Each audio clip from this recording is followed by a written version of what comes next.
Hey, welcome back. It's Jason Walter here. Yesterday, I ran a poll on my YouTube page asking you, what kind of video do you want me to post next? And surprisingly, an equal number of you said you would like to see a video about loan forbearances, an update about that, versus a video showing puppies playing. Obviously, I'm not going to be posting a video about puppies, but over half of you voted that you want to see a real estate market update. So today's video is a big real estate market update for you. So stay tuned.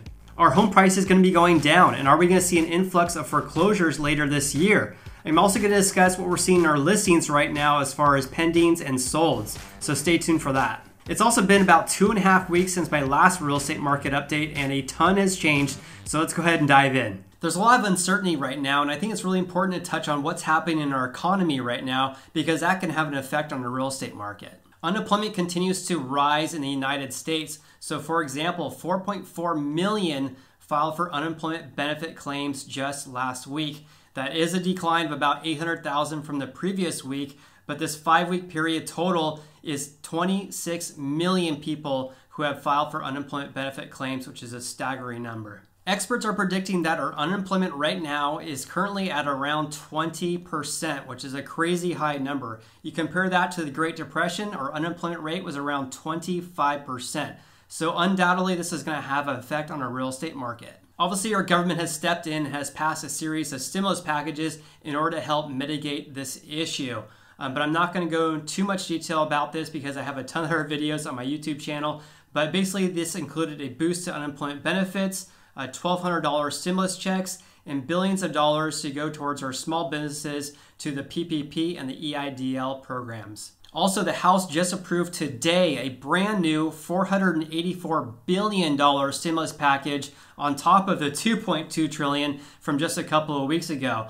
The Senate passed it yesterday and the House approved it today, and also the President is expected to approve it as well. Part of that package includes an additional $310 billion towards the Paycheck Protection Program, or the PPP. And this is because the original $349 billion that's supposed to go towards small businesses has already been dried up and was dried up in a matter of a couple of weeks. As part of the original $2.2 trillion stimulus package that was passed about a month ago, part of that included provisions to allow homeowners to stop paying their mortgages through a loan forbearance. And that has the potential to really affect our real estate market in the months to come, and I'll discuss that. This is part of the CARES Act that allows people who have been experiencing the financial hardship to not pay their mortgages for up to 180 days and then potentially for another 180 days thereafter, as long as they have a federally backed mortgage. And this sounds great, right?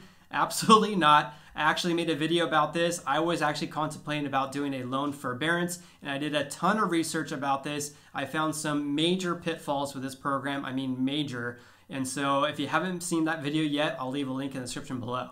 I plan to post an update about loan forbearances next week, so stay tuned for that. But this really has an importance for our real estate market today because there have been reports that upwards of 6% of homeowners have already entered into a mortgage loan forbearance. And the big kicker here, and this is a key factor, is that some of these lenders are requiring their borrowers or the homeowners to make a balloon payment at the end of the loan forbearance period. So if your loan servicer grants you 3 months or 6 months to not pay your mortgage, they want you to make a balloon payment of all those missed payments at the end of the loan forbearance. And this is going to be very challenging for people who have had been experiencing a financial hardship. And the key question here is this going to be creating some foreclosures in our real estate market? Time will tell. We'll be able to have a better picture about this in months down the road and later this year. But there are currently talks in place right now to help mitigate this issue, and I'll discuss that in the video next week. So what does this all mean for our real estate market today? And the best way to answer that is to smash the like button to help support this channel. Also, please subscribe if you haven't done so already. And honestly, videos like these tend to take hours and hours to make, so I greatly appreciate your support. So here's what we're seeing in a real estate market today. I also want to mention too that I will not be speculating on what I think the real estate market's going to be doing because if I'm wrong, I'm going to be losing credibility. So I'm going to be reporting real estate market data and not speculation. So I hope you understand. Okay, let me share some real estate market data with you. Compliments of Ryan Lundquist of SacramentoAppraisalblog.com.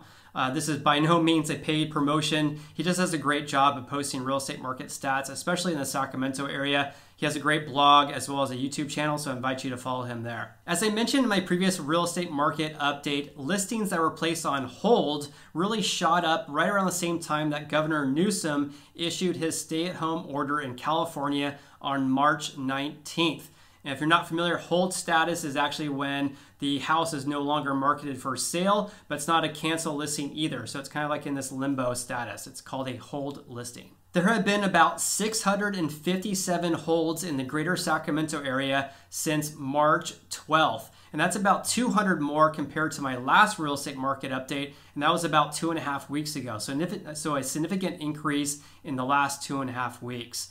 There's really no big surprises here either, because who really wants to have strangers walk through their house right now and get your house listed during these times? On top of this, the buyer pool has really decreased because there's a lot of restrictions in place in order to view houses in person. And this is really probably true for across the country. But where I live in Sacramento County, real estate agents like myself are only allowed to show houses that are vacant. So if someone still lives in the house, we're not allowed to show that house to our clients in person. And in Placer County, which is about a half an hour northeast of us, agents can only show houses that are vacant, but they also can now show houses that are occupied, but they must be given written consent from the seller. The big question here is, will these listings that are on hold status, will they eventually come back to market as a listing? And if so, when? That's anyone's guess, really. Certainly there will be a portion of people who decide to list their house anyways, but there will definitely be a portion of people who decide ultimately not to move or sell their house as well. Cancel listings have also continued to increase as well. There have been an increase of about 573 cancel listings in the Sacramento region since March 12th. Again, there's really no big surprises here because who really wants to have strangers in the house right now? And if they want to purchase a new property, there's very limited inventory right now, so it's going to be challenging to find a replacement property. And then also it's more challenging too with a stay-at-home order in place as well. All right, let's take a look at pendings. And pendings are when a home seller accepts an offer from a home buyer. Here are the pendings in the Sacramento region this year. And Ryan really did an awesome job here to show us that the market clearly shifted right around March 12th, which is about a week before California's stay-at-home order was in place. March 12th has a lot of significance because this was right around the time that Tom Hanks announced that he had this illness, which I can't mention because my video may get demonetized. And it also was the same time that the NBA announced that the season was canceled, Disneyland closed, and also there was a ban on travel from Europe for 30 days. As you can see on this graph, pendings bottomed at the end of March. And keep in mind, from March 19th to April 7th, in Sacramento County, real estate agents were not allowed to show any houses whatsoever and not meet any clients. So it really makes sense that pendings bottomed out during this period, because on April 7th, they passed an amendment to the restrictions in place, allowing agents to show houses that were vacant only. So they loosened the restrictions on the houses that agents could view. But during that period, from March 19th to April 7th, they were not allowed to show any houses whatsoever. So it really makes sense that the pendings bottomed out at the end of March. As you can see, pendings have increased so far in April. It's really too early to tell if this is going to be a long-term trend or if this is going to continue, so I'll definitely keep you posted. Here's another way of looking at pending sales in the Sacramento region, for example. So you can see that pendings have increased in April, but we're still well below the pendings that have occurred in early to mid-March. Actually hundreds less. Okay, so that was pending sales, but how has the number of listings changed over the past month? If you look at inventory, which is the number of listings available for sale over the last 15 years in Sacramento County, you can see that inventory peaked in 2007. Now there's almost 10 times less homes for sale. Clearly in 2007, it was a buyer's market because there's so much inventory, but now that has definitely changed because there's 10 times less houses available for sale in Sacramento County. So it's definitely a seller's market right now, and it has been for many years. I won't dive too deep into this because I made a separate video about how our real estate market today compares to 2007 and 2008. So if you haven't seen that video yet, I'll leave a link in the description below. When looking at new listings in 2020, listings really peaked in early to late March and also bottomed at the end of March. Just like pendings, listings have begun to increase in April. This is really, again, too early to tell if this is going to be a long-term trend, so I'll definitely keep you posted.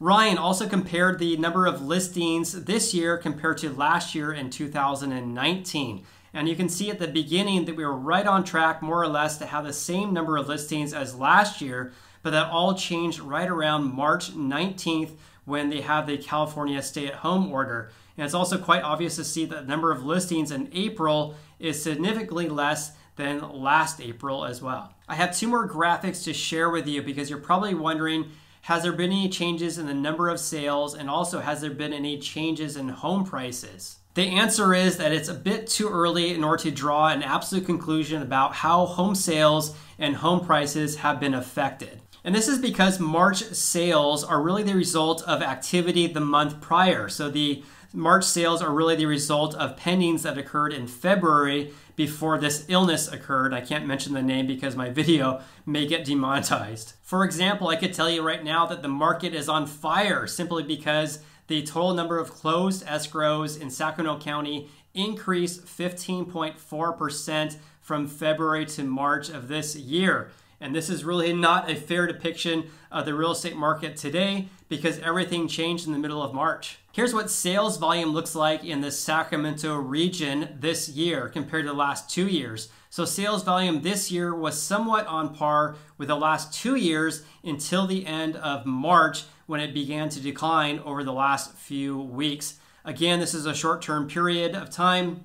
It's too early to tell if this is going to be a long-term trend, but I'll definitely keep you posted. When looking at median home prices in Sacramento County, you can see that home prices are significantly higher than they were last year and the year before. However, you can see that home prices were flat the last couple of weeks. And again, let's see how this progresses because the numbers may be skewed here because maybe there was fewer $1 million houses that were sold and maybe there was more houses that were sold that were in the lower range below our median price of $400,000 in Sacramento County.